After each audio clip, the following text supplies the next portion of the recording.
UAPs, unidentified anomalous phenomena.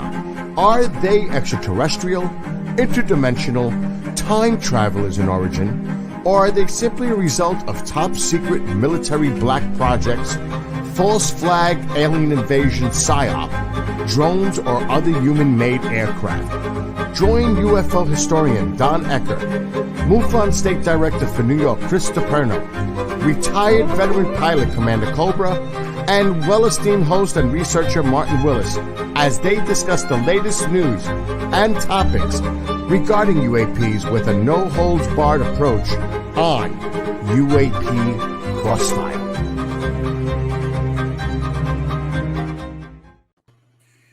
Well, ladies and gentlemen, welcome back to our third edition of UAP Crossfire.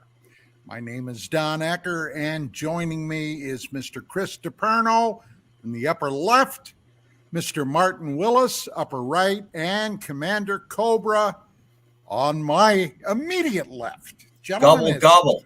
It's a gobble for sure. It's a genuine pleasure to be back with all of you. Okay, today we are going to take another look at what is currently ongoing as we do this broadcast.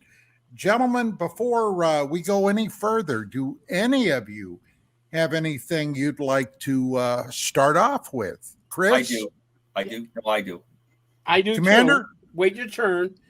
I just want to say what a great background you got, Commander. I'm going to call you Dagger 1 from now on. I mean, that is fantastic and stuff. When I first saw it, I go, holy cow, how did you get that done? Then I saw Tom Cruise's helmet in the background. Good job. Yeah. There's Tom. Everybody wave to Tom. He's in the back seat. As he should be. You're Rio. Wizzo. Yeah. Wizzo? Yeah. Who gives these a airplanes, shit? it would be a Wizzo. Yeah. Okay, Commander, you had something? I do. Given the day that we have, I wanted to, and that we all have roots. All of us have roots to the New England region, which is obviously the strong basis of this holiday. I wanted to read something to you all. In the first documented UFO sighting in America dates back to 1639, when Massachusetts Bay Colony co-founder and governor John Winthrop recorded a secondhand observation of unidentified objects in the sky over Boston. In his diary entry of March 1st that year, Winthrop wrote that a sober, this is a quote, direct, discreet man named James Everall was rowing a boat up the muddy river at night when he saw a great light in the sky. Winthrop reports that it was when it stood still, it flamed up, and it was about 3 yards square. When it ran, it was contracted into the figure of a swine, as it ran as swift as an arrow towards Charlestown, or Charlton in those days, and so up and down for about 2 to 3 hours. By the time the lights moved away, Everett and his boatmates had been delivered 1 mile upstream, although they had no memory of how. Just thought I'd throw that out there. There's some other interesting ones that come up from New England. If time permits, I will add that as pumpkin spice to our proceedings today. I wonder if they had like missing time in the hourglass type of thing. The missing sands. Yeah, interesting.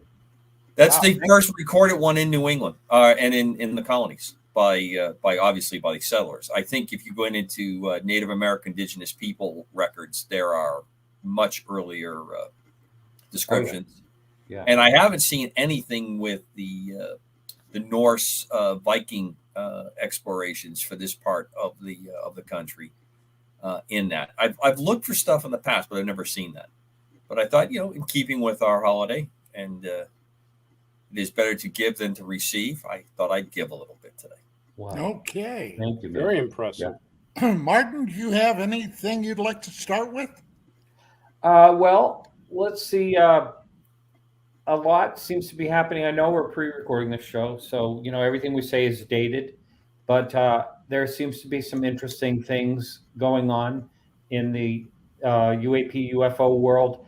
You know, I mean, I don't know about you all, but I seem to get a lot of comments from people about, for instance, a reveal supposedly of a higher intelligence person, Katsky, is that his name? Saying that there was that the U.S. is in possession of some type of non-human craft. They gained the interior. No, there's no found source of propulsion or fuel or anything like that, which wouldn't surprise me, you know, in the least, if there could be nothing that would be noticeable that would propel these things. I mean, they're so strange. They're in general. So I think that is interesting. And then I don't know if any of you caught this. We there was a Cuban sphere. That's what in our possession, like Ryan Graves reported. Recently, I had a deep sea diver that actually, he's an adventurer, Scott Cassell, who claimed that he had a cube that was reacting to him during one of his times underwater. He has 15,000 hours of underwater experience. And this was quite an amazing thing. So there's a lot that is kind of unusual if we actually have that Cuban sphere and we're able to get inside of it.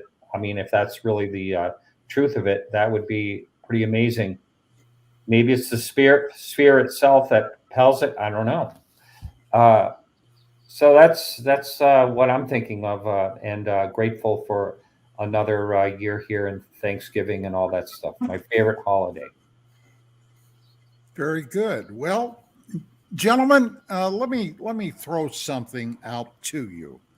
Now, in this field of UFO, UAP research, investigation, the one constant that I have observed during my entire professional career in this field, and even before when I was simply an interested amateur, is the smoke, the mirrors, the innuendo, the rumor, and quite frankly, the disinformation that has come at us in heaps and bounds.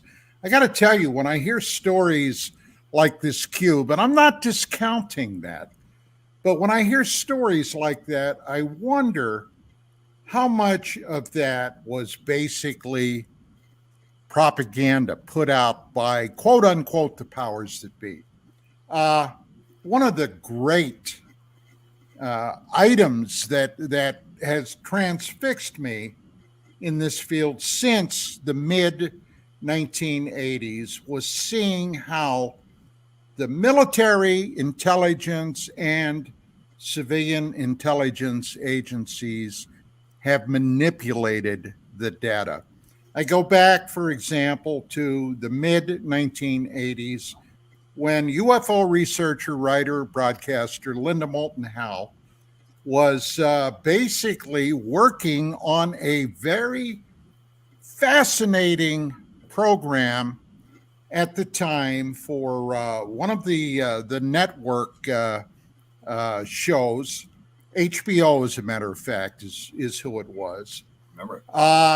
She was contacted by someone later totally identified as a Air Force military disinformation agent, a fellow by the name of Richard Doty, who strung Howe along, and this has happened a number of times with other people like Robert Emenegger, okay, where they were promised if they worked hand in glove with these people, they would be permitted to see some top secret videos, film that had been shot by the military. And at the very last second, this was snatched away from them. With subsequently, Howe's project was torpedoed, okay? They do this time and again. And even today, all these years later, since 2017, we've had that dangle out there promising more and more and more disclosure. Well, let's be honest. Right now, today, what do we have as proof? We virtually have nothing. Okay, we Well, have at least in the public forum, we well, definitely. that's obviously that's Right. where you and I and all of us are. But we have nothing but second and third hand excuse me, information. So I ask you all, each of you, are we any further along than we were, 5 years ago? Well, I'm going to take one Chris? quick stab. I'm going to take one quick stab at this. Then, Chris, I think the level of interference and the level of overload that is coming into this now indicates to me, and I think, Don, if you look back at your time working in Intel, this says that the ability to control the information or control the finding or some portion of the reveal must be closer, because the way this is being presented and the kind of overload of information that's being thrown out there is a difference from the 60s and 70s, 80s, when the active engagement of taking out people that were in the field, doing real, what I would consider accurate research and presenting findings in a logical way. So I think we're closer in the fact that the ability to control this from the public is slipping a bit. Chris? Well, I'm going to throw something out there because there's, first of all, I want to go back to an interview that Commander Cobra and I were on a show together, and it was with Kevin Day. And Commander says, "I believe these Tic Tacs are ours." And at first I went, I don't know about that. Then I started researching what he said about that, and I started looking at this thing, and I go, if the government wanted to cover this up, or the government had plans for this, what a perfect way to put this out there, saying that this technology is not ours, it's UFOs, it's unidentified aerial phenomenons. And then I watched their narrative from going from, we don't believe in these things, there's no proof, to all of a sudden, they're a threat. Now, just bear with me for a second, because now we're saying, here are these things in the air. We know they're there. We believe now that they're a threat. Now, let's say Commander is absolutely right. What I think he is, that they're ours. But we want to hide this technology until the right time. So now we have Martin Willis interviewing Gary Nolan. And Gary Nolan is saying, yeah, these things are causing physical injury to pilots and everything else that are happening. So they have to investigate this and look at what's causing the damage. Now, let's say this stuff is ours, and we're going to use it at a certain time and place. But when we want to use it, we want to put a false flag out there and say the aliens attacked. So let's say we bomb Iran with Tic Tacs. Hear me out, but think about this. If we use Tic Tacs and we took out their oil reservoirs and stuff, with those type of technology that we deny, can we put the narrative out that it was aliens that did it, that's trying to save our planet? What a plausible deniability. We've denied this technology, and if we have it, what a perfect way to put it out there. And if we're going to use it, we're in the brink of World War III. What a better place to put it out and put a false flag out there. I wanted to throw that out to the group. Interesting. Martin, do you have any? Well, on that point, I guess I'll ask this of Commander, do you really think that we could have some type of technology at that reported G-force that would hold itself together and not, come apart? I mean, I forget what the G-force is supposed to be, if all the data is correct, of the thing dropping the how many thousand, 60,000 feet, whatever, in less than a second type of thing. Do you think that we could even have something that would hold together? Or is this, do we have such advanced technology that we can't even imagine it? I mean, what makes you feel so certain that this could be what we're looking at? Uh, Here's the short list on how I answer that. If you look at the background of my screen, the beautiful airbending F-18 E and F model, and that is how we're scoring the technology. Now, I think I sent all of you in a separate email chat. If I didn't, in my heart I did, showing a new aviation technology that's out, that none of the control surfaces that are used on a air breathing and an aircraft that uses the physics of moving the air and lift around its body will have the normal control surfaces. It's going to all be operated from changing basically the field around the aircraft. There's no rivet lines. There's none of the flight controls that are on the present airplanes of this day. It's a new test aircraft that's coming out. And of course, it's very attractive because if you don't have that, then you have less drag. You can get more speed, and it uses an advanced technology to basically use electricity and other ways to change the airflow around the aircraft. But you're still changing airflow, but it's a big change. So we are still judging what we see by what we know and what we experience. It's very much like the discussion I got into with someone about how Tom Cruise could have possibly survived the opening of the latest Top Gun Maverick in the Mach 10 departure. And to me, it's pretty easily why they left it out showing anything. But technology that had developed in the 50s and 60s for the capsule to go and how rapidly the aircraft would decelerate, that would give the pilot a chance to survive. So back to the Tic Tac. If you are willing to suspend or at least entertain that there may be other technologies involved here, then you're changing things like how are the occupants, if there are occupants in the aircraft, and I think they are in this particular, an aircraft may not be the proper term to use, this vehicle, where it is using a gravitational field that establishes a very comfortable and survivable environment within that. So when you talk about things like sphere within the cube or cube within the sphere, that has kind of a realm of lining up. It also explains to me why so few of these show up, given that they're probably very much in a research nature. I doubt very much, Chris, that they would use them in something like an attack, a very visible attack, only because they're probably not capable of being mission capable. I think they're showing and demonstrating. It's much like the X-15, the fastest aircraft that ever existed, set records that no other aircraft, truly the precipice of going up to the edge of hyperspace. It's not a hypersonic, but it was near hypersonic aircraft. That aircraft could never do anything in a technology capability. Hold on. Go ahead. So let me get the rest of the point up.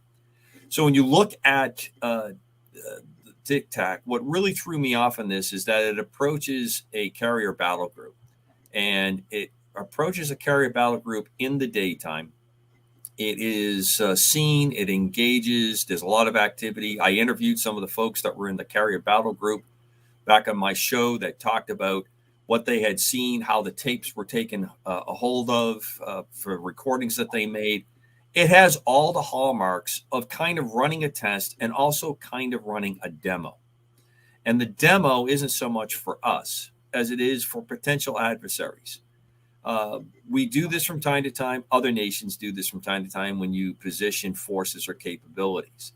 This may have used up every capability of that particular aircraft. It may have been so expensive, it may have been so demanding that particular craft was not able to fly again, and you do the next one. But it's this very public demonstration to keep everybody off.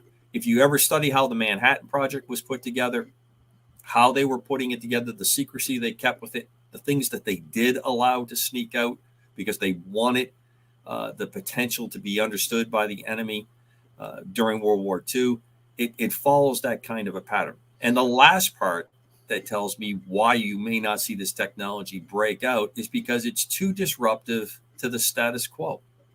We talk about military industrial complex, military, industrial. You can put in a whole bunch of different terms. I've heard everything from pharmaceuticals to banking, industrial complex as well that's in there. If you were to have this technology and change it, what's it going to do to the rest of the world's capability? If we were able to get off oil tomorrow, would people be willing to do that? Because there's much money that is made by producing oil and petroleum-based products. There is always that consideration that you're fighting against the folks that have their hand on the lever and don't want to remove their hand from the lever or have an industry taken out. Well, wait a minute, Commander. But we have people right now that are working nonstop to knock us off the oil economy. I don't agree with oil. Don, I don't agree with you. They're not. They're not doing that. If they were seriously doing that, they would have come out with an electrical grid improvement upgrade over the last 10, 20 years. What we're doing now. The people you have now that are doing that haven't Don, looked that far. I'm not saying that's.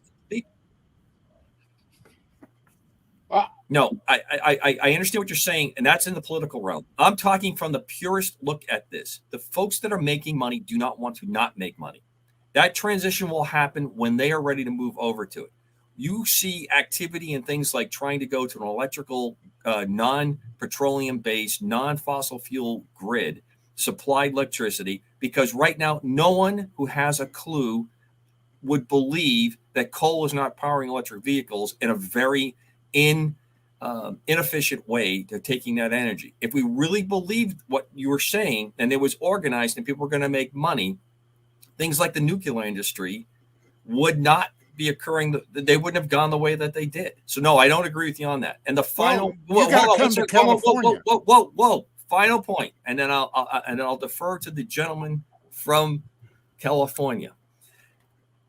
These vehicles may be greatly physically demanding on the people that are around them and in operating them. And I take back to a number of the occasions where things like Rendlesham, where there was encounters with the craft there and the kinds of physical ailments that have come out from that. And I believe that is probably the other part of it.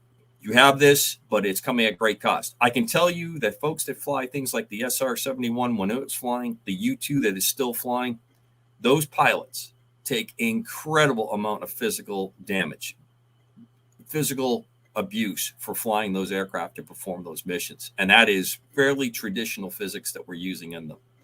So when you bring in these other technologies, they may not have perfected. I yield the floor back to my fellow hosts. Well, okay.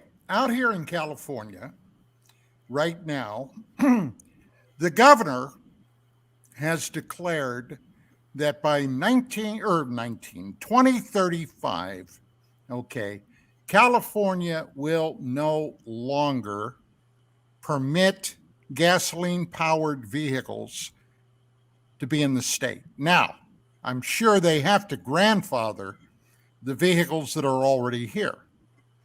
But with that being said, there's been a push to do away with all other types of fossil fuels. Gasoline-powered lawnmowers, they want to make verboten. Weed blowers, gasoline-powered, they want to make verboten. Okay. Natural gas stoves and ovens, they want to make verboten. They want to get rid of them. And do what?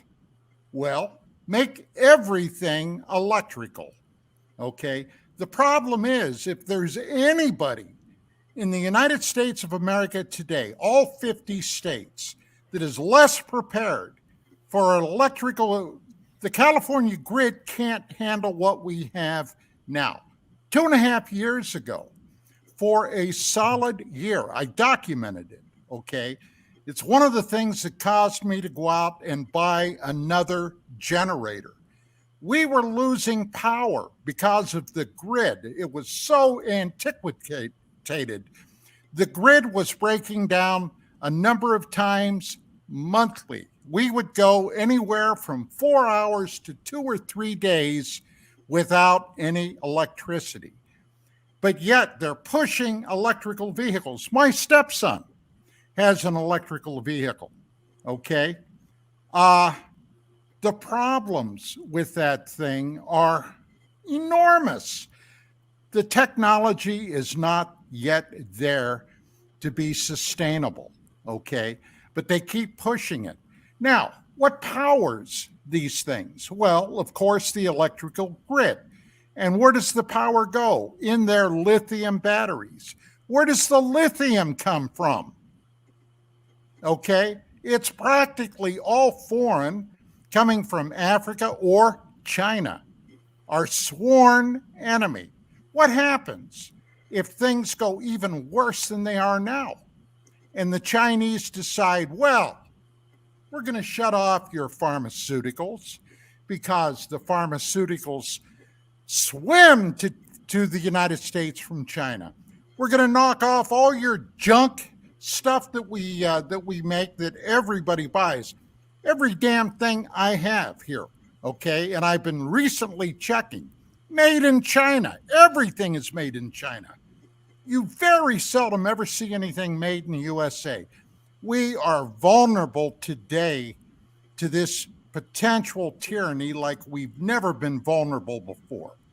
I yield the Don, floor. no disagreement, Don. I just don't agree on the premise that this showboating to go to an electrical driven economy is serious, because we haven't outlawed oil companies.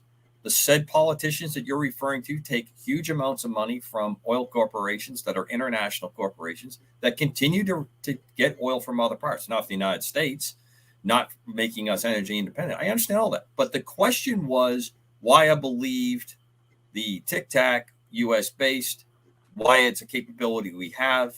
I tried to outline to you the parts and pieces of this. And one of those tenets that I use is this technology is so disruptive that the Boeings and the Northrops and everyone else that's out there cannot either afford or compete with this kind of change in technology. And this has happened in the past. Yep. There has been places where we have been very slow to make the transition because those that are controlling and making money on the market will, until they get a position that they can control it in the next market, are not going to give it up. But do you think there'd be a difference between peacetime, what you're saying, which I agree with, but if we enter a wartime and we're on the brink of a World War III? Well, first let me just address Martin. Martin, Michael Schratt has come out and say he has information he believes that we have conquered anti-gravity. We have equipment. We have the Aurora. We have the Black Manta and stuff that is anti-gravity. And he has convinced me that stuff is real. And so who is the U2 historian? James McDougal, what's his name? He's done all the U2. I think you're talking about McDonald, yeah. McDonald, okay. McDonald has told me that we have conquered, a long time ago, Mach 14, which is pretty significant. I mean, and this was years ago, we have conquered that. Now, I'm not disagreeing with what you're saying in a peacetime situation.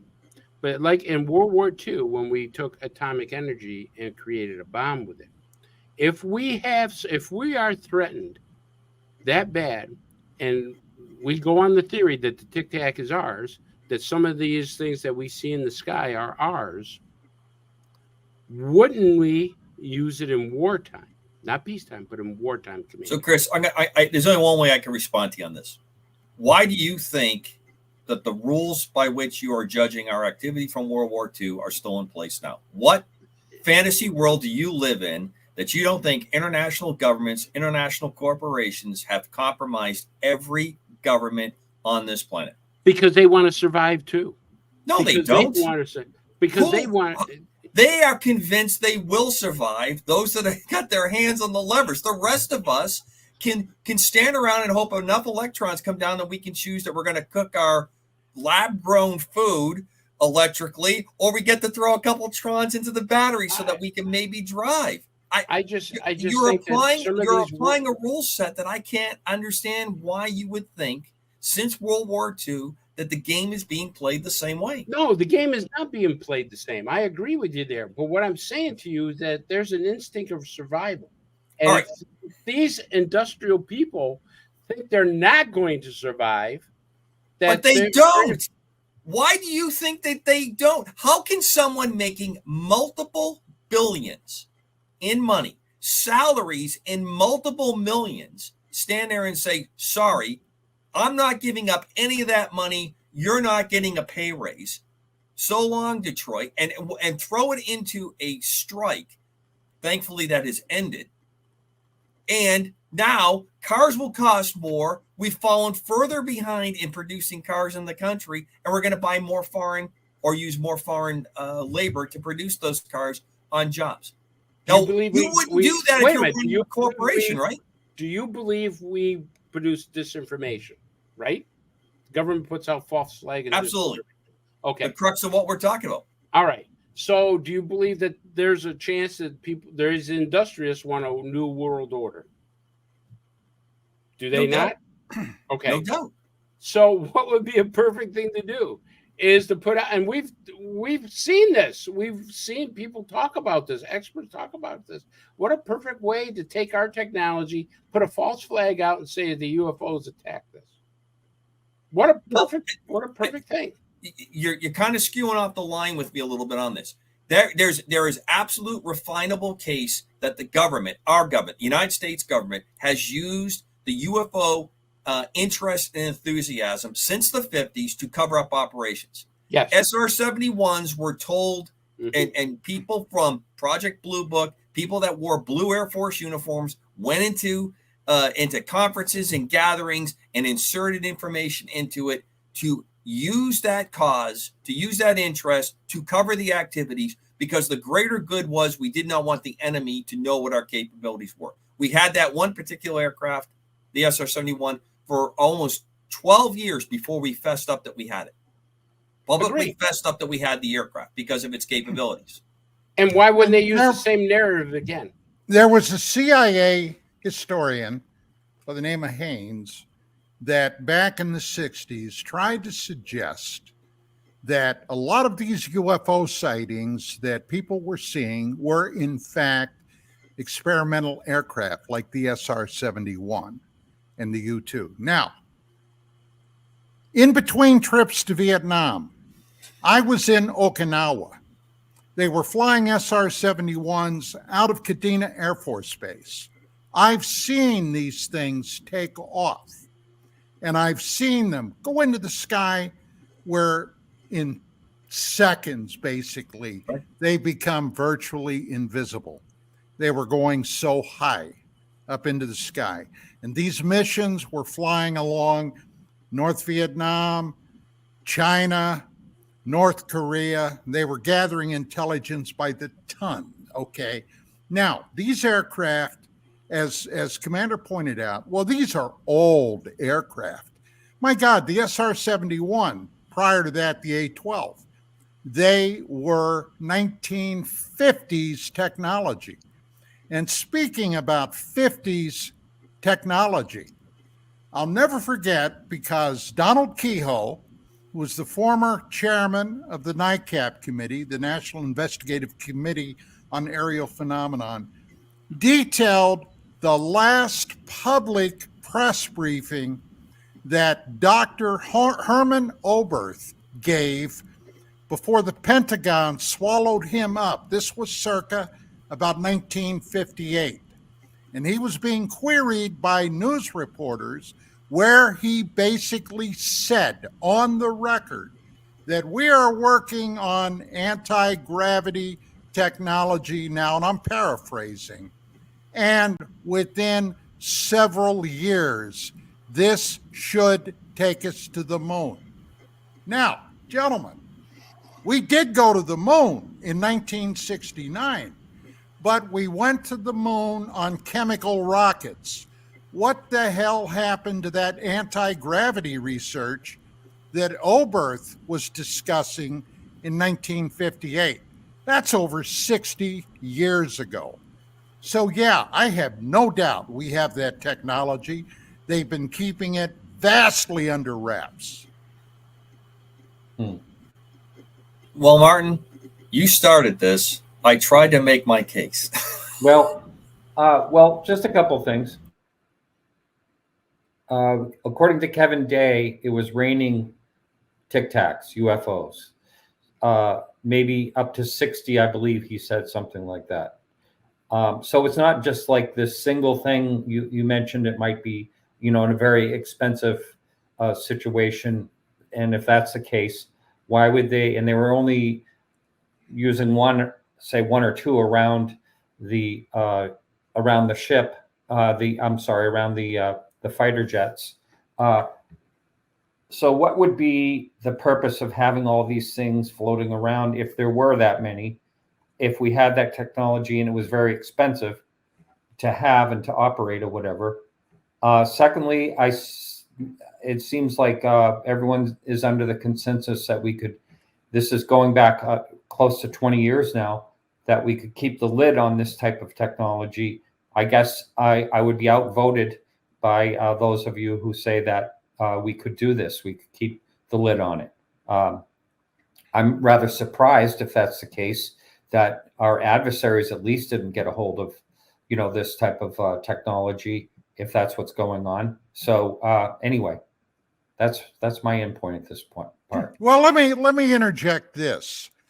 And I was basically there when George Knapp broke the story of Dennis, who had worked at Area 51. Dennis, of course, became Bob Lazar. Yeah. All right. And almost immediately, stories started to float about, at that time, there was still a Soviet Union, that Soviet agents had snowed Las Vegas and Nevada under, attempting to find out exactly what was going on out there. Now, of course, we all know that the Area 51 facility is where things like the SR-71 and other aircraft were being tested. Now, as to whether they had recovered alien technology, bodies, live aliens, who knows? But the Russians were swarming all over it. And I personally was told by some people, and I kind of, at the time, I figured it was probably disinformation, but I was told that they were using, the powers that be at Area 51, were using the UFO ET label to basically cover up what they were really doing, which was very terrestrial technology advancements. What do you guys think about that? Now, there's no doubt there were a hell of a lot of Russian agents down there, KGB, what have you. Gentlemen? Well, Martin, let me jump in real quick, Chris, and I'll be short. Sure. I want to answer one point that you made. Just recently at the Air Force Museum, they have brought in a new display of Su-27s. That is a Russian aircraft. Very, very interesting story about the aircraft. They went from being in one of the satellite countries, one of those spheres, sold to private warbird enthusiasts. You got to have some pretty good coin to grab these jets and get them flying. They then were bought by various holding companies in the United States and ended up flying with the United States Air Force in a very advanced program. And many of you are familiar with the Red Eagles program. It was covered up in depth many, many times, considering why we would have other aircraft technologies. There were a number of Navy and Air Force pilots that would go out to Nellis and fly against these aircraft to get them prepared for combat with them for this dissimilar air combat against the actual aircraft. That was a very well kept secret, and there was a lot of people and a lot of moving parts in it. And there was a lot of other disinformation, some of it being, as Don has indicated, on the UFO phenomena that has covered this up. So if a secret needs to be kept, it will be kept. And the interesting thing about this Su-27, it just came out and everybody's talking, and people have grabbed the numbers and they've traced it. But within days of that announcement, there is now reports that up to 30, 40, even more than that of these type of aircraft have been produced. And I will throw in there that one of my lifelong crazy things that I have chased down, a very good friend of mine who tragically passed away, Marine fighter pilot, and then fantastic author, not just because he put my character in one of his books. That's not the reason. He wrote a book about during Vietnam, the United States was using captured MiGs with U.S. pilots to fly in behind the lines to join up and to shoot down and disrupt the operations of the enemy. And to me, it always captured my attention on that. And I've often wondered how many times that has been repeated. There are actual cases during World War I where the French Air Force used a German airplane that they had captured with changeable rondelles so that when they were over France, they had the right markings. And then when they got into Germany, they were to retract those. The Germans would think that it was a friendly airplane. They'd fly and do whatever they were doing, bomb or crudely go after the other aircraft. Just a quick aside that I wanted to thread. Martin, I think if the secret needs to be kept, it will be. And when you're starting to lose control, then you start throwing out all the other things. And I think that's what's happening. I think that's what's happening with our UAP issue. I think that's why it's generated. And it's a go-to playbook for a long, long time that's been used and used a lot. Sorry, Chris. No, I first of all, I wanted to say that I want to piggyback on that and say I watched in 1974 a cell phone being used. Saved our lives. So and nobody knew what a cell phone was back in 1974. Never even heard about it. But I was sitting on the third floor of an embassy when the chief of station for one of those 3-letter agencies came out and actually used one. It was a big box kind of one, but it was very a cell classy phone. though. I remember having one of those. You thought you were pretty cool when you had that shoebox worth of technology and the antenna that shot up. Yeah, but this is back in phone receiver. Yeah, but my first cell was a Radio Shack brick. Right. Yeah, you're a badass. Well, this was being used in 1974, and we all kind of went, my mouth dropped open and went, "What the hell is that?" And sure enough, so I will say that when the certain things are put in play, secrets can be kept, because as we know, they'll kill to keep those secrets. Especially we've now heard with the ufology secrets, perhaps they've done that. So secrets could be kept that way. All I can say is go back and reread my disclosure paper. I agree. Yeah. I covered all of that in there, and it's frightening, quite frankly. Well, the whole thing is frightening because if Commander Cobra, which I believe his Tic Tac thing is true, and Martin, if Kevin Day says there were 60 of them, we may have a whole Air Force of these things. Remember, we talk at times about a secret space force, that there's plenty of ships in space. If that's true, Tic Tacs are nothing compared to these cylinders and these triangles and, everything else that is starting to leak out. We got a space force. How sophisticated it is, I don't know, but a lot of ufologists talk about saying there's Gary McKenna who talks about this stuff. Mm-hmm. So this, what we think is maybe out of the box, maybe actually in the box kind of a deal. Martin, quick question I want to ask you. I'm a huge fan of Tesla. And to this day, there's never been a really good accounting of what happened to him, as he died, penniless, suffering from dementia, and all his files and paperwork were confiscated. Not made public record, not available. I'm sure hidden in the archives with all the other really, fun stuff that's hidden in the archives that the rest of us will never get a chance to see. The things that he talked about for the extraction of power, the ability to tap power that was available and an almost celestial basis for it has gone away. I mean, he battled with Edison, who Edison thinks, everyone thinks I think he's one of the most horrible people that ever lived. The things that he did to prove his point when his point was wrong is, to me, the model of where we have gone down the road of damnation one too many times. So to answer you why as many as 60 could be flying, I think if you look at what is now being touted as the incredible world that we're living in, of you're going to have the manned fighter or bomber airplane, and you're going to have unmanned aircraft that accompany it, using AI and automation to protect that airplane, perform the mission, do that. You may have been seeing the dry run. You may have been seeing the basis of that. I will always say this: Tic Tac, in my opinion, yes, is something that we own and control.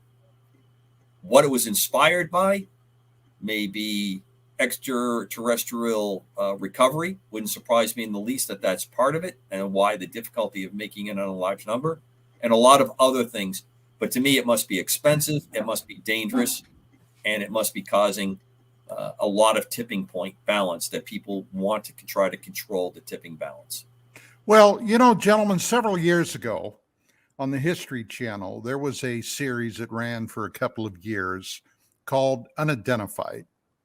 And the hosts on that included rock and roller Tom DeLonge. How he got involved in that, God only knows.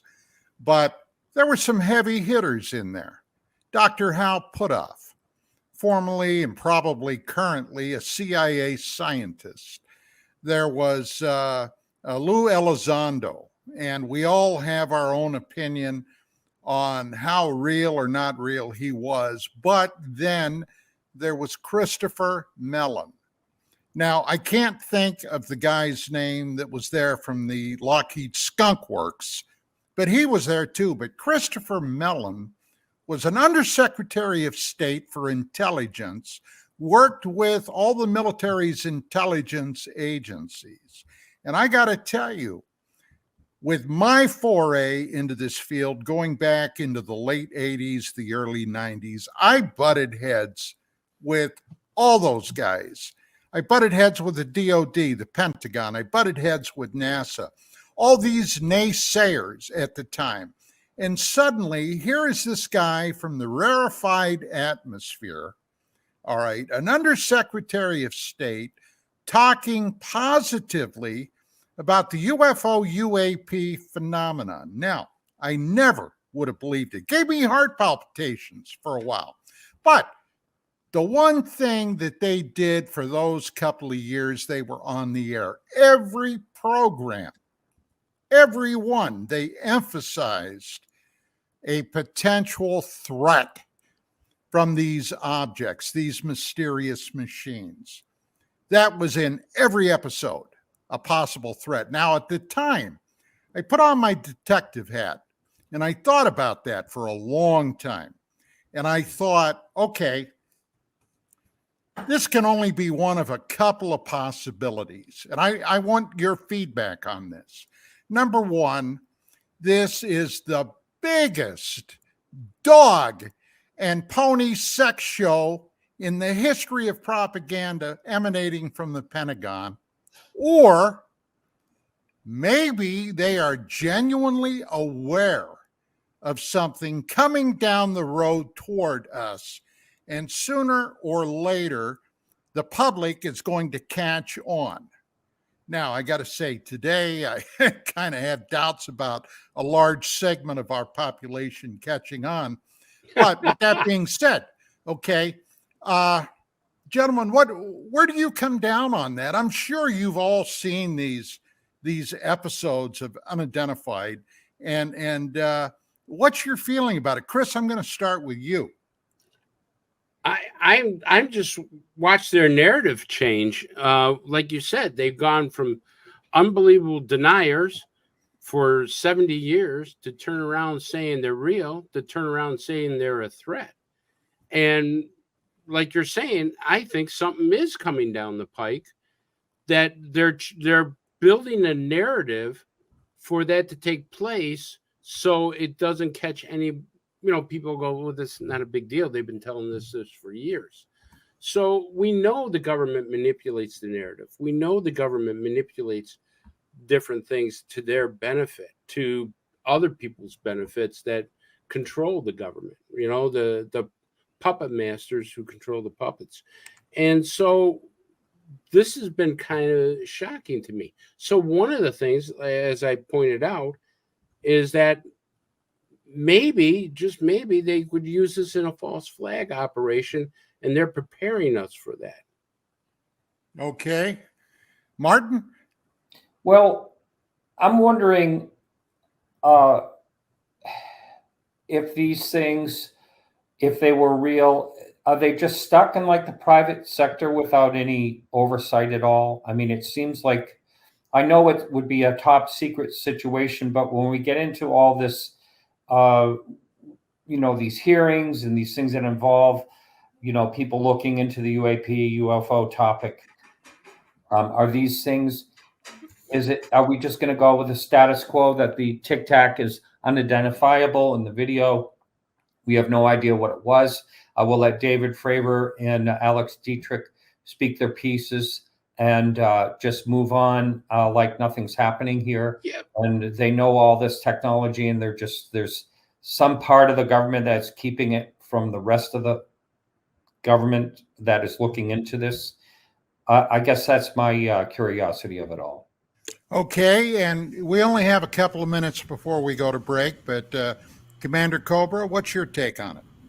Well, Don, you put a beautiful spectrum out there, and I can land and see the light receive the signal of the frequency on that spectrum. From the dog and pony show part of it, absolutely. I think that this is bread and circus. This is nothing new. This is keep the masses entertained, not paying attention. And then when you need to, you use it for whatever purposes to maintain order, calm, control, what it ultimately comes down to. The other part is the growing appearance that we are headed towards something and headed to an event we might not control. And in between those 2 points, if you want to have more money in a budget, then you say we have a threat. That's what global warming is about. That's a threat. So we're going to use that to change the way people live or what they're able to get access to, change freedoms or what we want. If there's a threat coming from the skies and we build that up, then we're able to do that. You lay out a very perfect spectrum that you can find, I think, enough proof that it fits in there. And I have always been one that is very doubtful of government. It is, as I've said in the past many times, I follow Bismarck on this particular one. I'm not much for the German statesman, but Bismarck got it best. Maybe the perfect way on this day to go to the break. The more I find out about what goes into sausage in government, the less I like both. Martin, you bring up a great point. Private sector used to be private. It is almost indistinguishable now how the private sector and the government work. There isn't that kind of separation. Things like World War II and the way it concluded changed everything for mankind. You had things like the Rand Corporation, where the government went and grabbed the smartest people they could find in industry and created that outfit that produced guiding documents how the government was going to conduct affairs. The famous one, I think, out of those studies that we often talk about was if the announcement of aliens or extraterrestrials existed, world religions would collapse, the economies would collapse, and there would be total disorder. Amazing. Well, right? Commander Cobra, the first thing I will do, if in fact that happens, is pull out my wallet and check to see what I have in it. And with that being said, ladies and gentlemen, we're going to go to break. We have more when we get back. Remember, keep those eyes pointed up. I think we should.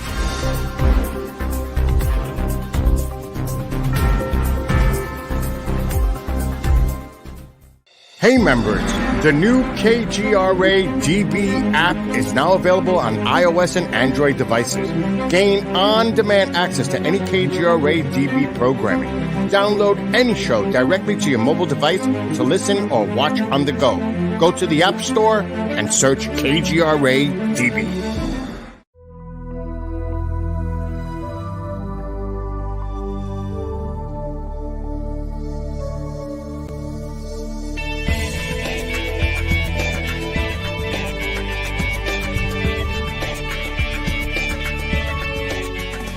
Are we alone in the universe? The most important question facing humanity is on the verge of being settled once and for all. The Mutual UFO Network has been at the forefront of this journey for nearly 50 years. Our members worldwide are dedicated to the research, documentation, and awareness that will shape the future of humanity. Won't you join us?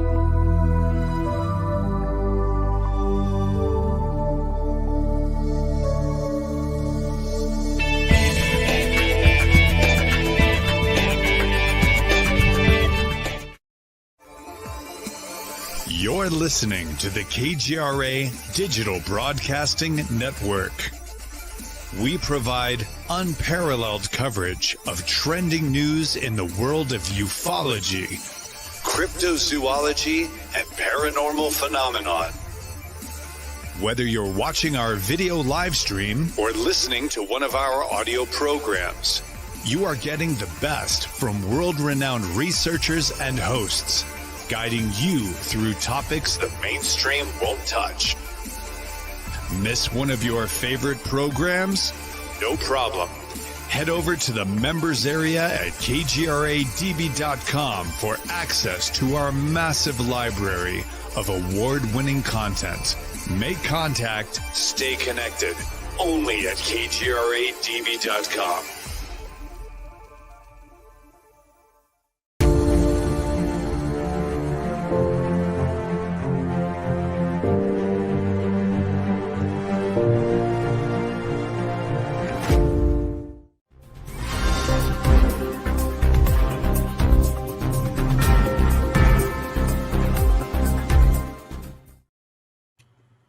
And as promised, we are back. You know, during the break, I got to tell you, I had a number of thoughts.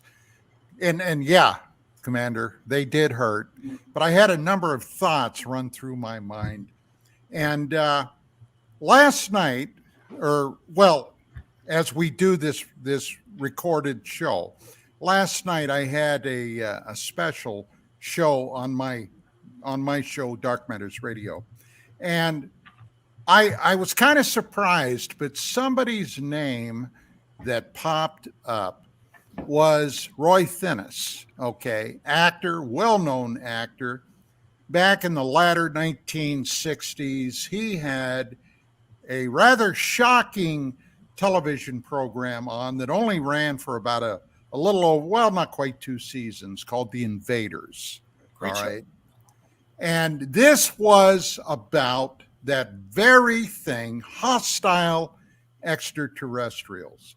Now, as it turns out, and this was something I happened to be privy to, as it turns out, before that show premiered, just several days, probably 3 or 4 days before the first episode ran, he was driving down the 405 here in Southern California with his wife.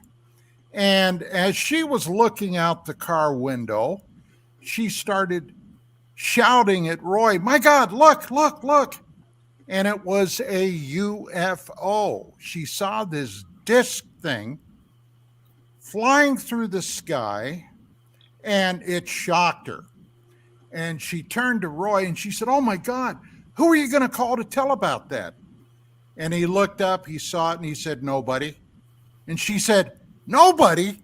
He said, "No, if I did it," he said, "nobody would believe it. They would think it was some kind of a propaganda thing or some kind of a thing to juice up the show," which in fact was probably correct. Now, he, as it turns out, was a firm believer in the UFO UAP phenomenon. Of course, back in those days, it was just UFO. And how I know this, my late and very dear departed friend, Richard Saraday, was friends with Roy Thinnis's son. Okay, they used to have coffee together up in Topanga at one of the coffee stores up there. And I tried desperately to get Thinnis on my show to interview him, but he is up there in years now, and he just wasn't interested, which I really bemoaned that fact. I would have loved to have talked to him. But this brought to mind that back when the invaders were on the air, okay, this of course was prior to 1968, Robert Kennedy met Roy Thinnes, and purportedly he pulled out of his wallet a membership card to NICAP. Huh. Kennedy was apparently a member of the National Investigative Committee on Aerial Phenomena. And I found that absolutely mind-boggling. So to say that everybody in government at one point was not on board with this, I don't think would be correct. Gentlemen? Interesting. Is there any of that verifiable about Kennedy? I'm trying to remember now, Martin, where I read that, but it was in something years ago. I believe, if I'm not mistaken, it was in one of Donald Kehoe's books before he was removed as the chairman of NICAP, which, incidentally, for anybody that is interested in the history of this field and the very important part that NICAP played in it, NICAP was apparently infiltrated by former and probably at that time current members of intelligence, and they got rid of Kehoe. He was too much of a loudmouth, I guess. Somebody wanted to shut his cake hole. He was just not a controllable guy, and that's not what they wanted. Exactly. Now, I want to make a quick costume note. You can see my hawk feather. Mrs. Cobra, otherwise known as the sexy little badger, caught me wearing the hoodie and wanted to know why on the Thanksgiving show I wasn't in a more festive hoodie. So I had the hawk feather for you for this portion. I'll be taking it out. I know it's hard to see in the background. It fades in and out. It's like a shapeshifter. I like it. Well, then maybe I'm shapeshifting, Martin. I mean, I would, of all people on this panel, I think you would accept that me being a shapeshifter kind of fits. Yeah. Possible. Hey, with Kehoe, wasn't there one time when he was going to really blow the whistle and they cut him off the air? Oh, wasn't there a show that he was going to? Absolutely, yes. I mean, they shut him down. You know who that was? Our old news buddy, Mike Douglas. Now, wow. Back in the 50s, and I forget now the name of the show. Hang on one second. The Mike Douglas show? That was his variety show that was on in the 60s. He would bring people on there and then score them, okay? Really do a number on them. We have somebody coming in the front door, so if you hear a lot of racket with the dogs or anything, you'll know what the deal is. Is it terrestrial or extraterrestrial, Don? Terrestrial. The country wants to know. Definitely terrestrial. But at any rate, yeah, and at that time, Mike Douglas used to promote Parliament cigarettes. Yep. And they would go to break, and he'd pull a pack of Parliaments out, fire one up, and extol the virtues of smoking Parliaments. But on this particular show with Donald Kehoe, these shows, and this was not known at the time, were all scripted, okay? They had a genuine script they had to follow. And Kehoe went off script to basically say he was working with some congressional representatives to get congressional hearings on the UFO topic. And that was off script, and they cut him off mid-sentence. I mean, just ran the volume all the way down to Neil. And at the time, that created a hell of a big controversy about censorship. And I believe it was CBS that was the network. And then they had one of their spokesmen come out and try to massage the wand about why they had to do this.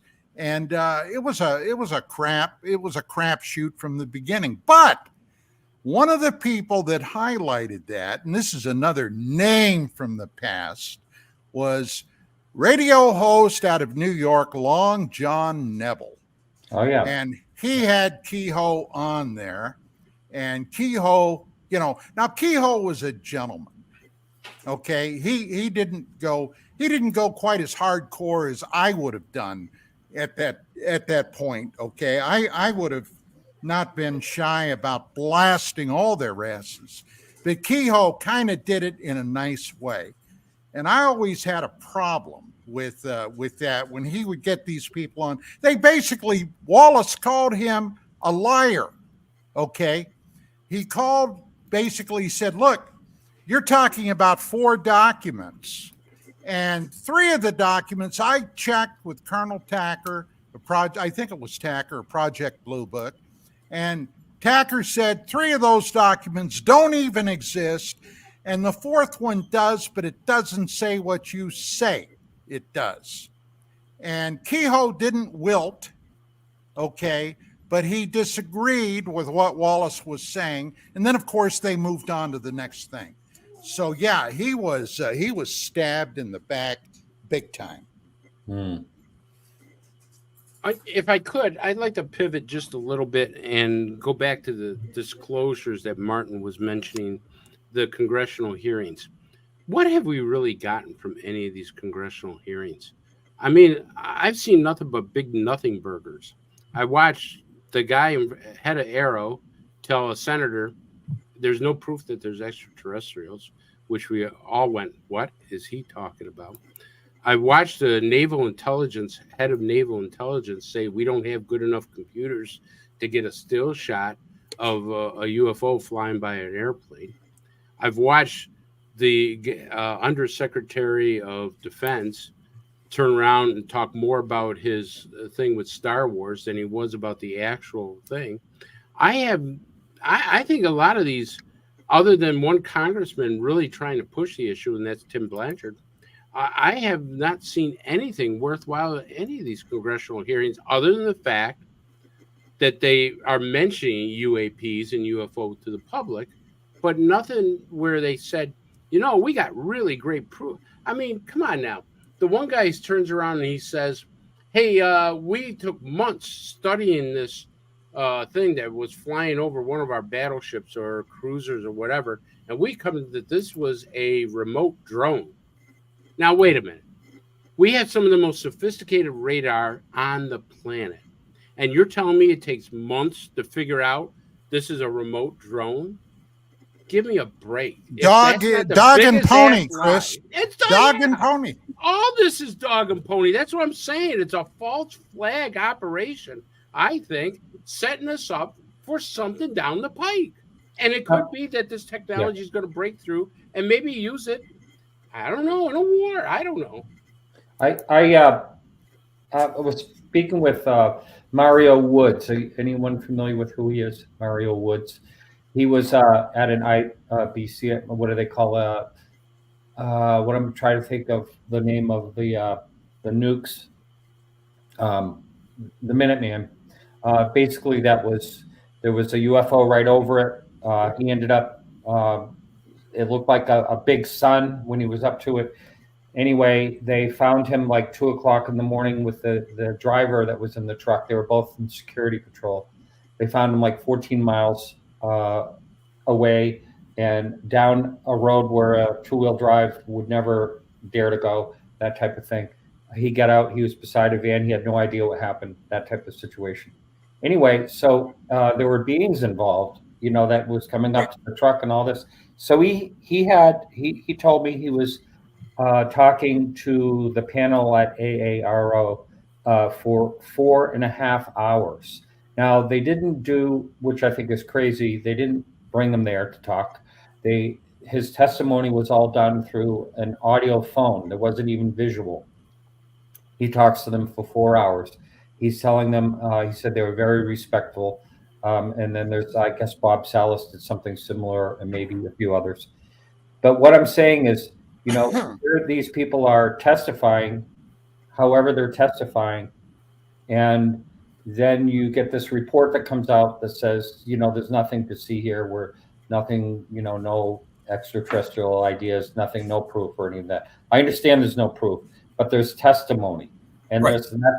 that's all swept under the rug like it never happened. Or worse, Martin, it's treated as something less than testimony, which really aggravates me. And I'm sure with the two professional law enforcement people here, they understand what I'm trailing. Absolutely. You go through that process, you record it, you do all the things that you had to do that makes it presentable in a court of law, that you would put before someone who's going to make a judgment on it, and it's just dismissed. In that particular case that you're talking about, I think what it illustrates is that there are many competing agencies, activities, groups within government, the government industry part of it, that it's a cabal. It flows and it goes kind of with an inertia on its own, and this is why you have people that are coming forward to come out with stuff instantly or almost within. You can set a clock to it. There's going to be something to make these people seem less credible than they present themselves to be. Or you will see people that are presented as highly credible, and one layer behind, you find out none of this matches up to what they're saying. And any and all of these people could be speaking the truth, but you have to almost take this as faith based in your determination. And I've said this before to all of you. I need nothing from the outside world to convince me of the existence of extraterrestrials, how that all fits into the universe, our role, all that kind of stuff. And as I've gotten older, I need less and less assurance on that. Would I love to know what is going on as much as everybody who's sitting on this panel with me today, as well as the people that sit in this audience? No doubt in my mind on that.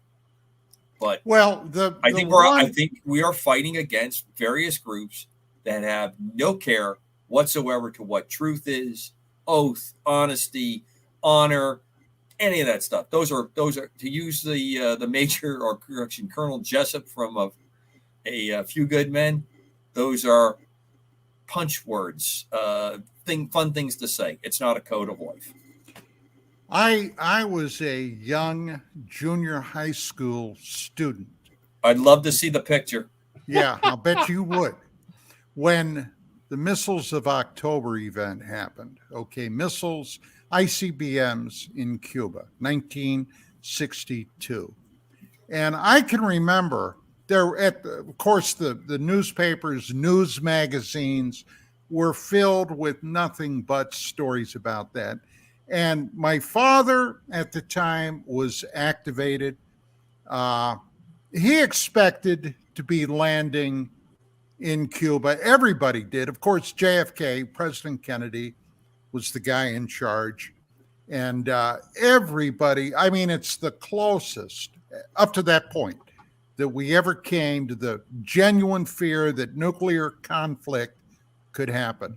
Well, I don't know about you guys, but today,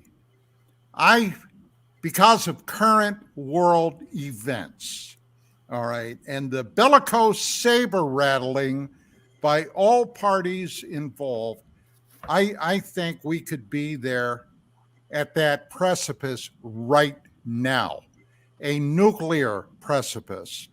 And there are too many players right now that have their hands on nuclear technology that, quite frankly, scares hell out of me. And this all, believe it or not, wraps up into the UFO UAP conundrum. Okay. There are actors out there that if they had the capability, they would use it right now. Okay. If they thought they could get away with it.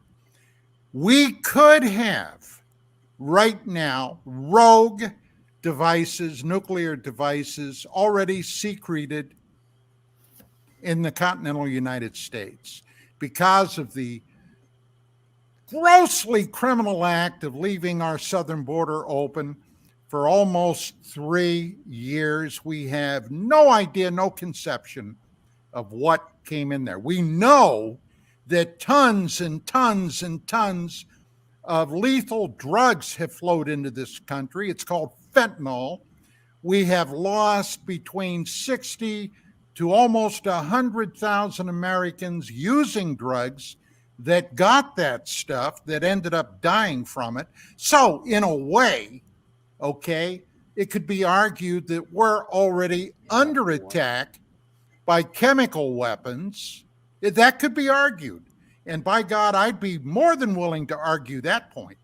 But we don't know what's going to happen. And the idea of a nuclear hit on us, okay, quite frankly, if that were to happen, gentlemen, the game board would be turned over, the rules out the window, and it genuinely would be dog eat dog.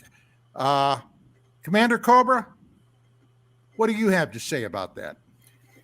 I agree of the perilous situation that we're at. I thought possibly what you were tying into is that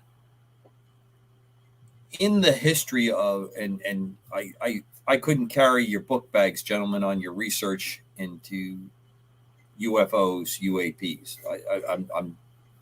I am proud to say that I associate myself with you, but your scholarship far exceeds anything that I've done.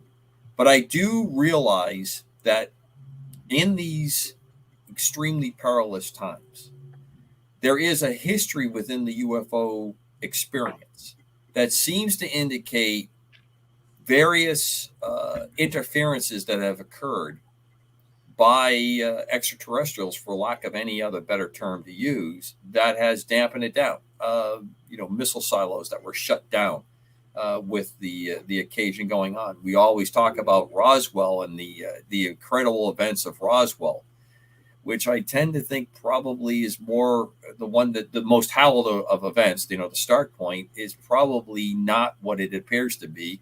But we very rarely talk about the activity of Roswell a short distance away, where UFOs were around atomic and nuclear facilities and information recorded. And there's been a number of events that have brought it down. And I also find it interesting, since you brought the name up earlier, considering the missiles of October and the Cuban Missile Crisis. John F. Kennedy's brother, Robert, played a key role in keeping everybody kind of calm on that.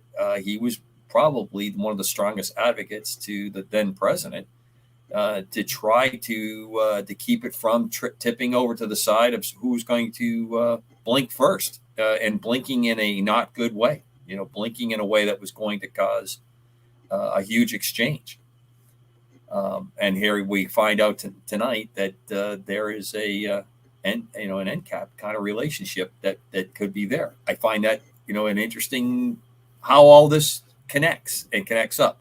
In the chat, I just wanted you to know I went and looked for the Mike Douglas show that you talked about. It's episode number 4, 231, I think, 1965. But here's the fun part: every time I went to try to find an episode, a copy of that episode for you, my computer goes and kicks me out to saying it's not available, takes me to something else.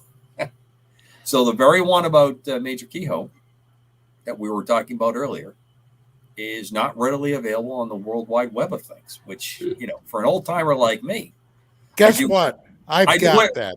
I've got it. I know you do, but you're not sharing. And this is Thanksgiving. And Thanksgiving is a time. Yeah, what's up with that? I didn't know this was going to be a thing. Add to the cornucopia of goodness that is our show. One other point. Yes, I do remember. I just want to let you know that I was 1 year old when this occurred. I don't get to say things like that very often these days, but when you were talking about you in your gym shorts at junior high, getting ready for duck and cover, I was in diapers, cloth diapers, I might add, at my age. Martin, you wanna join the crowd? I don't think you were born yet. Oh yes, I was. I was 9 years old. Okay. Yeah, 9 years old. So Chris? I was under a desk. We were doing the duck and cover. Oh yes, I was under the desk too. Well, a lot of good. Now that you learned, that's going to do a lot of good. Hey, I know. One question I want to ask the soup, group. and we've had to bring it into school as if that would have helped. Yeah. Has anybody heard of any reports of UFO? I mean, we've had reports in Iraq when the Iraqi war was going on. I have been scouring it on our current event going on right now in the Israeli. I haven't seen one. Have anybody seen any UFO reports in the Gaza Strip? I have looked at every, from the what I call mainstream where this would show up to the most obscure areas. Don't we find that unusual? I find it very unusual. I mean, because every war we've had, every conflict we've had UFOs show up. Yes. And not this one so far. And just like you, Commander, I've been looking for it, and I haven't found it. I think another thing that's interesting that when you bring this up, that I kind of just a very loose left-handed theory that I have, when you have more and more devices that are recording, I tend to find there's less and less things caught. That it's unusual when we get it. I think that's what makes things like we were talking earlier about TikTok and some of the other things that were packaged in that. Martin and I spoke about that many years back, that things that were being packaged in there. One of those things that was there was absolutely not extraterrestrial. It was absolutely a man-made device. It was absolutely something, because I had seen it at another debriefing conference. I still can't really go into depth about that, but it was packaged in there with all the other goodies that were being sent out. Again, control of information, the left hand not knowing what the right hand's doing, or the sleight of hand deception to look in a different direction while something else is happening. All those things are at play. But I'm glad you brought it up, Chris, because this is it's chafing me something you can't imagine, that nothing, not even some crazy report. I'm waiting for at least someone that says that considering the part of the world, that the presence of divinity or biblical illusion is happening. Where people will see things in the clouds, you see it in the smoke, the apparitional forms. Nothing. It's all been very, very devoid of that, and it's really amazing to me. What do you think, Martin? The point that excuse me for just one moment, Martin, and I'll make this fast. The point that originally I was trying to get to, and Commander Cobra, I lost my way. Okay. But now I've circled back. I think I'm on the path again. With all of these horrible, chaotic, violent things that are happening right now, my question would be, if some political actor decided to go ahead and utilize a nuclear device, would the UFO UAP entities allow that to happen? I think that's what you originally thought I was trying to get to. Am I correct? Yes. I think they'll just let us have at it. They didn't stop Hiroshima. I think they'll just let us make our own paths. I think they, from what you hear, that people have these visions or thoughts or whatever. They show, a massive destruction, but they never really, that's all they do. They just show, they don't say, this is how you prevent it or anything like that. You never hear about any of that. I don't know. It'd be nice. We have to fend for ourselves. It'd be nice if there could be an intervention, but I don't believe that. I believe that it'll myself. I believe it will just happen. And, it makes you wonder when you hear about these things showing up during wartime. I believe that I told the story that I knew about Vietnam on our very first episode, that really makes you wonder why they show up during these conflicts. And in many ways, there's the time travel theory that they're going back, having front row seats to events that were notable throughout time, or they're just curious in our tribal combating or whatever it is we're doing at the time. Anyone want to expand on any of that? Well, yeah, there is something. When you just mentioned that, you thought they would perhaps just let us see how far we're willing to go to destroy humanity.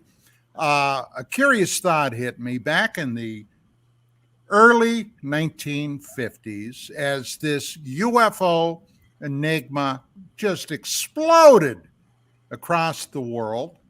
And newspapers, contrary to popular belief today, newspapers carried stories of these sightings in all the major newspapers. New York Times, as hard as that may be to believe. Washington. I've got a JPEG of and I forget what newspaper it was. It might have been the Washington Examiner, where during the 1952 overflights, there was this headline, disc or UFO outruns jet chasing it, that kind of stuff. Well, something else curious happened then. A movement began called the contactee movement. People were coming forward. People like George Adamski, who was one of the most famous of contactees. Personally, I think the guy was a bullshit artist, but be that as it may, he was one of the main names that, and there were many others too, don't get me wrong, but they all had one enduring theme that they were trying to get out to the masses. And that was our space brothers.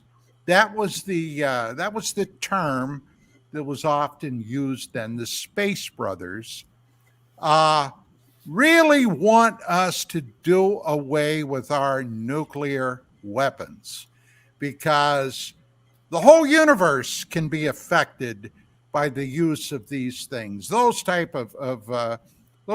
of sermons that were emanating from these contactees. Now, that was not a good time to come out with that message, because immediately J. Edgar Hoover and the FBI went balls to the wall to track these people down. They were convinced they were Soviet spies, or at least working with Soviet spies, to convince the American public that nuclear weapons are bad. Now, in those days, guys, we were setting nukes off willy-nilly, above ground tests out in Nevada. My God, I'm surprised the whole damn state isn't a sheet of broken glass with all the nukes they set off out there. And the Russians were setting them off willy-nilly. But later on, I became curious about something. The power of these devices is enormous. Most people don't have a conception of how devastating these things are. I mean, you've heard it. You've all heard it, that nuclear bombs are bad. Well, of course they are. But just how bad are they? Well, one of the curious things that popped up in my research is that it might be tearing holes, especially these bigger devices, in space-time. And we might be impacting on entities in another but very close dimension to us. These things might literally punch holes in dimensions. And some of these entities may in fact might not be from off-world, but from interdimensional sources. And I wanted to throw that out to see what you guys think. Martin, what do you say about that? Well, I mean, that would make a lot of sense. I mean, it could make sense that it could affect another dimension for sure. I mean, that's one of the things that I have thought about, you know, why is this happening where there's not, say, interventions, but sort of like, okay, let's shut down a bunch of nuclear. There's some type of point, it seems to be made. Again, here I am thinking in human terms. I don't know what terms they're thinking, but still, why are these things shut down? I just have a little side note that I want to talk about at Dembski, because I think it's kind of a fun thing to hear. Years ago, I had a talk with Ray Stanford, and he has a twin brother, and him and his twin brother were at Giant Rock in the 60s and was there. There was like 2,000 people there or something at the time. They got all done and everyone was gone and they were hanging out, to see if they could talk to George. And so George comes up to them everyone's basically gone and, it's like, what are you guys doing here basically? And he says, look, you two seem like nice fellows. You seem young. Get out. This is all a bunch of bullshit. That's what he told them back then. And I thought it was a great story. So I mentioned that I was contacted from someone that was making a documentary that belonged to the family. And I told them that story and they said that they would sue me if I put it out there. I'll put it out there. Sue me. Yeah. Okay. Chris? You're doing something right, Martin, when you get that kind of a call. Yeah. Yeah, that's right. Yeah. Well, I have interviewed tons of people who've claimed for abduction, and the ones I consider legitimate have the same story, Don, that they witness. They don't witness a bomb going off. They don't witness, an airplane strike or missile strike. What they witness is total devastation. Buildings on fire, buildings leveled to the ground, walking through absolute rubble. This process that they seem to get nightmare after nightmare of total devastation. And do I believe that we've broken some fabric with time and that things are being accelerated? Yeah, absolutely. I think that they've been warning us for years that we're playing with power we don't really know can do. And we are absolutely got people who are so rogue, that are so hawkish, that they're dying to push a button. They're dying to see this atomic energy used for devastation. And I think this has been a warning to us. And, thinking about, as we brought up the topic of why we haven't seen anything in Gaza, maybe this is it. Maybe they've been warning us and they saying, screw it. These guys aren't listening to us. We've been trying to tell them for years. We've been shutting off their stuff. We've been turning it on to scare them. We've been doing everything to get them to stop with this. And they're not listening. And maybe, just maybe, we're going to see some nuclear devastation, that those dreams are going to become reality. And we probably did cause some devastation interdimensionally. Commander? If you look at the classical timeline, if you look at this phenomena as a historical one, after the tests, after the World War II deployment of two atomic devices, and then the subsequent tests, there's a real large uptick in the reporting of UFO, UAP type phenomena.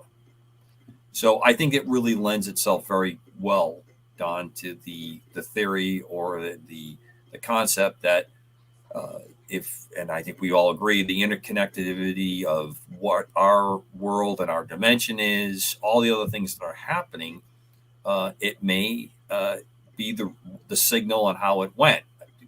Something that happens on this planet with nuclear type materials detonating isn't even a pinprick compared to what suns and supernovas and other things in a galactic and larger space scope is. So if it was going to cause effect, it might cause attention. If you're being observed, you're going to see signals of that. But when you think about the interdimensionality portion of it, I think that really lends a lot of credence to why these activity levels come up around it and what has caused that. So I think it's a very workable thesis, and it makes a lot of sense to me. Now, I do want to pose one quick question. You used the expression balls to the wall, and I want to get this clarified here. Do you know where that expression comes from? Racquetball playing? Well, the short answer is no. Okay, good. That's a good way to go, because when the facial expression told me that you thought you knew what it was, and that's incorrect. What you were thinking. On airplanes, especially leading up previous to the jet age, the throttles in an airplane, the handles that the pilot would use, have a round shape on them. That's so when you reach for them, or they would actually have like a spherical shape on them. So when you reached around in the dark, or if you weren't looking at the throttle quadrant and you needed to do something like an engine was causing problems and you wanted to add or subtract power from it, you wouldn't have to take your eyes off what you were looking at. You could reach over. And balls to the wall is when you would take the throttles of the aircraft, shove them forward to the firewall of the aircraft, which was generally the right in front of where the instrument panel. That's where that expression comes from.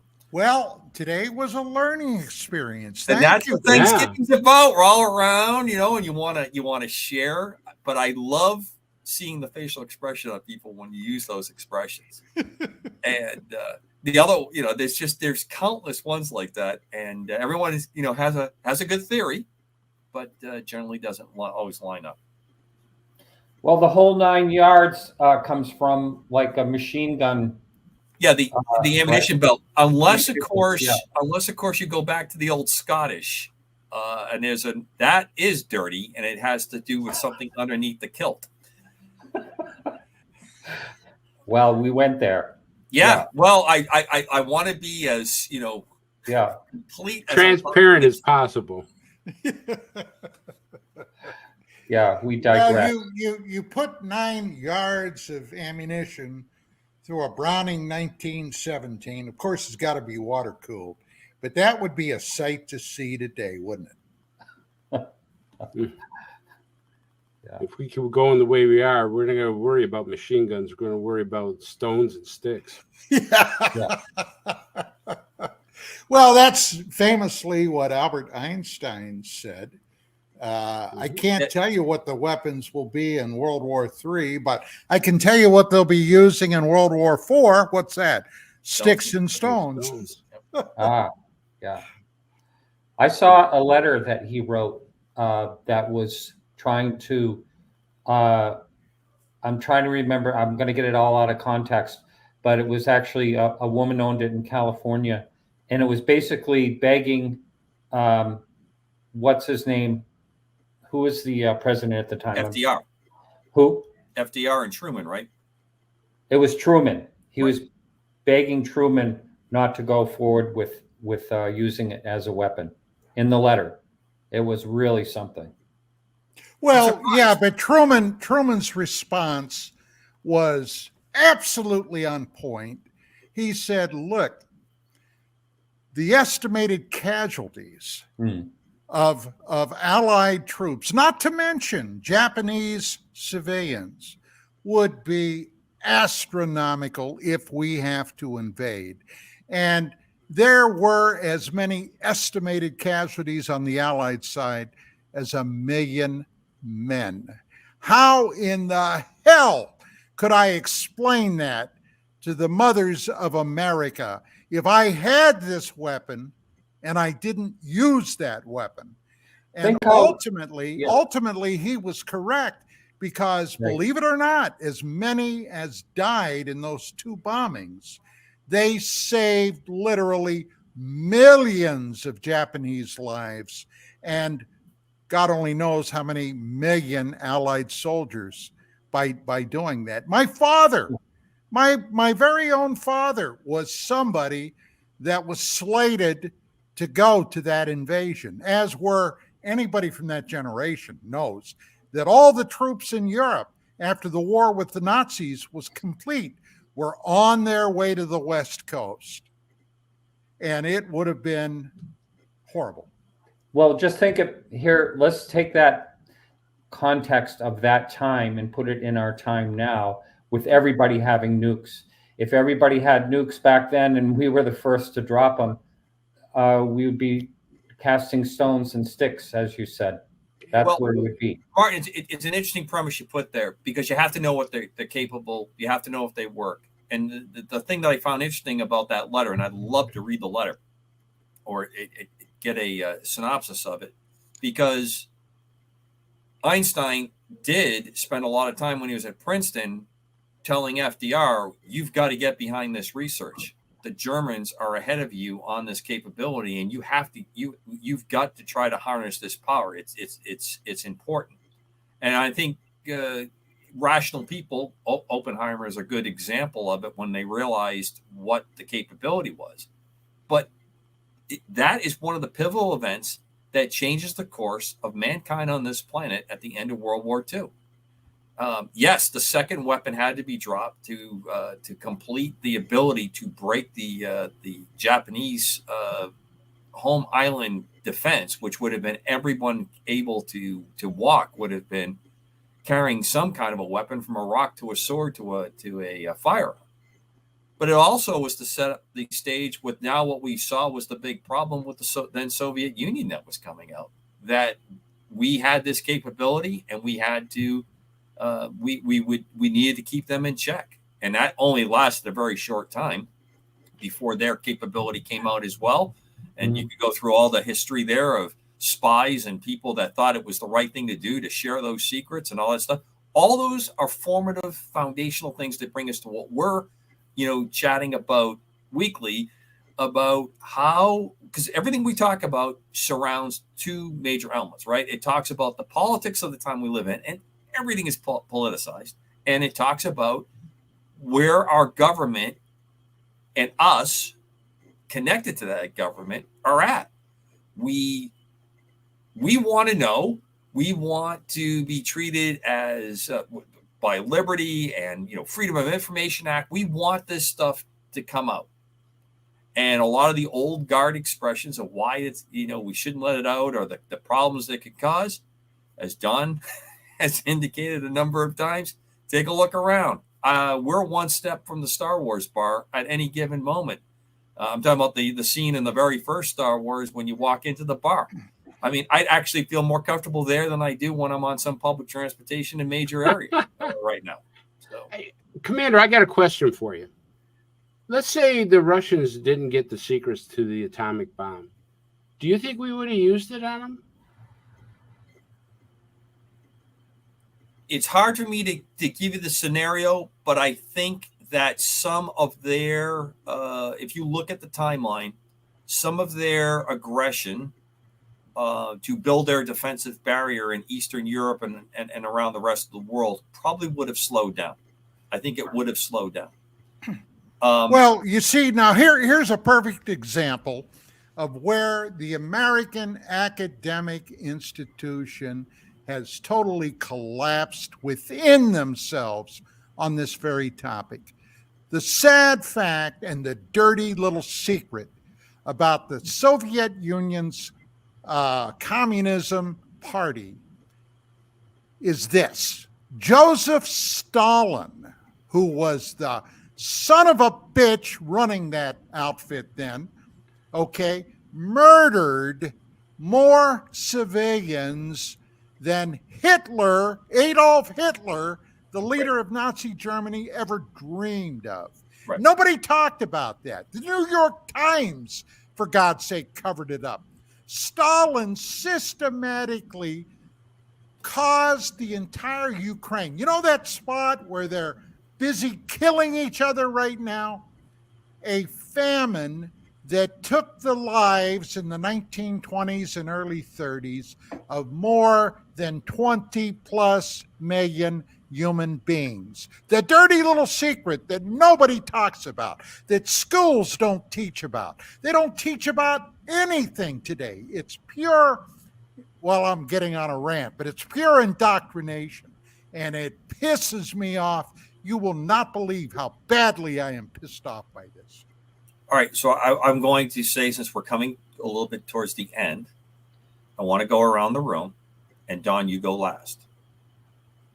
What you're thankful for, because this is the Thanksgiving show. All right, I wrote this down. I'm very thankful for all of you, my co-hosts, because we've really become friends over the years, and I deeply appreciate the friendship and getting together to do this. I'm very thankful for the audience. I love the audience, KGRA, greatest on the planet. And I wanted to get that out and say how thankful I am that this show put off, and you guys have been so willing to work around my stupid schedule, because it's tied to a lot of the craziness that's going on in the outside world. So now that we've had that, you go last on. Chris? Well, I want to first of all be thankful to all the co-hosts on this show and our audience that watches this show. And I think it's an amazing show because one of the things I'm thankful for is that we can be honest on this show, throw out opinions, throw out discussions. We don't have to agree on this show. We can be true to ourselves and true I think to the short audience. list, Chris, is when we do agree on the show. I think that's the short list. Yeah, and that's what I'm very thankful about, that sometimes we don't agree and that we want to be able to question stuff, because then information gets out to our audience. I want to be thankful for people who are like-minded like all of you, because I think when we talk about UFOs or politics in this type of scenario, it makes people think. And if we make people think, maybe they won't want to hurt other people. We're in very precarious times right now, and the UFO topic is part of it, because we really don't know what their objective is. And if we can open people's minds and try to look at things like tearing of the universe, or the nuclear warnings and things of that nature, maybe we can just reach certain people and say, yeah, we might want to take a step back. So I'm thankful for all you guys and the dedication you do to bring to this subject. Yeah, what they said. No, I'm really thankful for the show, for the conversation, very engaging conversation. I like the little bit of humor that shows up now and then on this as we're all talking. I think it's a good dynamic. I'm feeling that. I'm thankful. I have to say, in a personal level, I'm very thankful to be alive. You know, when you go through health issues and you get through them and you're on the other side, it makes you appreciate things a lot more. So I'm thankful for the great, medical care that's out there that we have available to us, that not everybody has in this world available to them. I wouldn't be here if I was in some third world country or something like that. So I'm thankful for all that. And I'm thankful for this country. We have a lot of pathetic and pitiful things seem to happen in this country that we're involved in, but I'm still thankful for it. I'm thankful for the freedom that we have, and for the people that help us, protect that freedom. And that's good enough for me. Well said. Well said. Okay, I guess. Right. And the producer wants to thank all of you gentlemen for doing this show. And I want to thank all the people that are viewing and listening to the show, the audience, for their support for KGRA and for, of course, UAP Crossfire. So I want to thank all four of you gentlemen. Take the time to do this every week. Thank you. Now it's you, Don. Okay, first and foremost. Is that the Wizard of Oz? First of all. Yes, that is the man behind the curtain. Yeah. Pay no attention, like we normally don't. I want to thank my wife and my family. Okay, first and foremost. I literally would not be here today if it weren't for my wife, Vicky. She is she's the star that I am in pursuit of, has been our entire time together, which is 35 years now. And I thank God every day for her. I truly do. Now, with that being said, I am also thankful that I had the opportunity to wear the uniform of this nation. I thank God, even though I had some very bad times during that period, I thank God that I could do my part in securing what I thought at the time was liberty for another people. Ultimately, that fell through, but that's just for another mill. I thank KGRA. This is not my first excursion with KGRA DB. Several years ago, I had a show on Dark Matters Radio, same title, but I had been in an accident where I fractured a vertebrae. It was excruciating, and I had to step back from it. But thankfully, they thought enough of me that they brought me back. And I love Bill Skywatcher. I genuinely do. Gentlemen, I love you too. And the best of the holiday season. It is truly a pleasure to get together with you fellas every week to do this program. And I'm very, very thankful for that. And finally, may God bless the United States of America, because if there's ever been a time when it needed God's blessing, it would That's be right. today. You're absolutely right. Yeah. I'm thankful for your jack-o'-lantern making, Vicky, as well. Yeah, she's over there working on it right now. Do you see it? Let's see. Oh, yes. I see yes, there progress. she is. Wait, here she comes. Okay. Could do the headless horseman. All right. Guys, Very I just want to say one more thing for a blessing, because I want to make sure this is clear to the audience. I want to say a little prayer for these Americans that are overseas right now in Iraq, Syria, because as we're talking right now, making this show, news flashes that they're under attack, missile attack, drone attack right now. And there's been more than 27 attacks on them that our government is keeping quiet, and there have been a lot of injuries.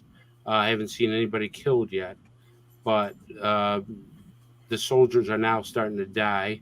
Israeli soldiers, there's over 300 that have been killed. And so our troops are right in the crossfire of all this. And one, I want to say thank you to every serviceman that's ever put on that uniform, because it takes a lot to do that. And number two, a prayer to these guys that are over there right now, because they're going to need it. Well, as somebody that's been under missile and artillery bombardment, and you truly cannot understand it until you've experienced it. I realize that sounds trite, but it's a God-given fact. It's not. But gentlemen, unfortunately, our time has run out. So until next time, ladies and gentlemen of the KGRA DB audience, the best of the holiday season to you. And God willing, and the river doesn't rise too high, we'll be back in the next week. God bless.